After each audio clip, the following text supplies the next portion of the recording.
Welcome to EC Motor Reviews channel. ARC Vector, 2022 on review. ARC founder Mark Truman designed the Vector while working at Jaguar Land Rover, and he's a dyed-in-the-wool bike nut who's raced everything from motocross, Suzuki RGV 250S, and Yamaha FCR 400 SPs in a previous life. ARC also work with the automotive industry using their know-how to develop their EV projects. They have had a difficult start to life. A major investor pulled out, causing the company to go into receivership in 2019 before production started, and if it wasn't for Truman plowing his own money in to realize his dream a year later, they wouldn't be here now. But now the future looks brighter, and the first Vector rolled off the production line on September 2022, ready to be shipped off to a customer in the US. ARC have bravely gone for two unconventional technologies for its maiden motorcycle project at once: battery power and hub center steering. The benefits of its funny front end will be felt at very fast road or track speeds, but it robs the Vector's front end of some feel. Its huge battery pack makes this a very heavy machine for its size and can be unwieldy at walking pace, but the acceleration, speed and smoothness it delivers is outstanding.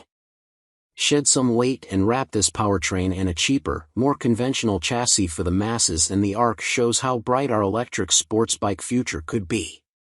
The Vector's frame is actually a three-piece carbon fiber box that contains the 399V battery pack and the mountings for the steering assembly, front swing arm, electric motor and self-supporting seat unit. Carbon front mudguard and rear hugger are structural components, and the rear swing arm bolts to the back of the engine. Carbon BST wheels are shod with Pirelli Diablo Rosso for Corsa rubber. Bimotor-style hub center steering has its swing arm pivot below the front spindle line. It promotes an element of dive and reduces the wheelbase on the brakes, like a telescopic fork setup, to help the ARC turn. The system allows a racy steering geometry while retaining stability with rake at just 20 degrees, far steeper than any superbike.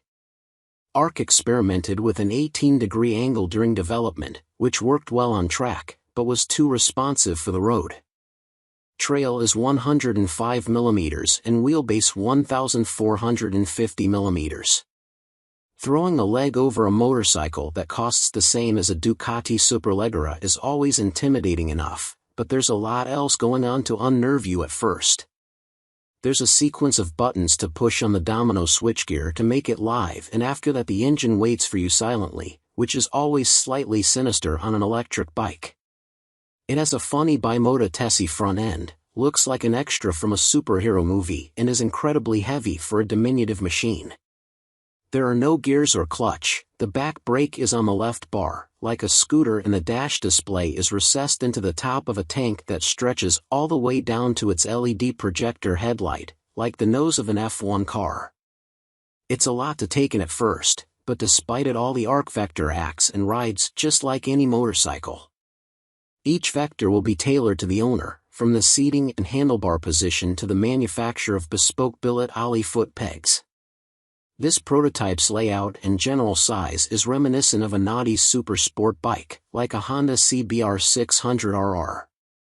It's compact and racy, but not particularly uncomfortable. Ride quality has the firmness of something like a Suzuki GSX or 1000R, again, not too extreme.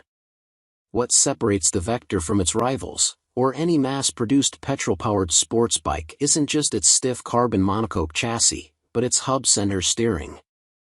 Unlike telescopic forks, the ARC system separates braking forces from suspension movement. The Öhlins front shock only needs to deal with bumps, which lets the ARC turn sweetly, even with a big handful of Brembos. It also allows much steeper steering geometry and a short wheelbase for fast steering, without sacrificing stability. At road speeds there are no tangible advantages to the ARC's hub center steering, but no big drawbacks either, aside from limited lock and a slight disconnect you feel through the bars with ultralight steering inputs. For the most part the Vector steers and handles conventionally, and thanks to its low front swing arm pivot position the dive it produces trail braking into a corner gives you feel. But when you let go of the brakes and tip in, the pressure you'd normally feel running up the forks, or even a BMW telelever set up and into your hands as the tire digs in, disappears. It gives the sudden impression of running wide or losing grip. It's just a different sensation to learn to after a lifetime on forks, but it can be unnerving, especially on cold Michelin Power Cup 2 rubber fitted to this prototype.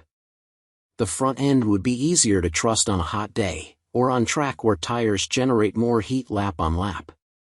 ARC also say the production version will come on more road-biased Pirelli Diablo Rosso 4 rubber, which solves the problem.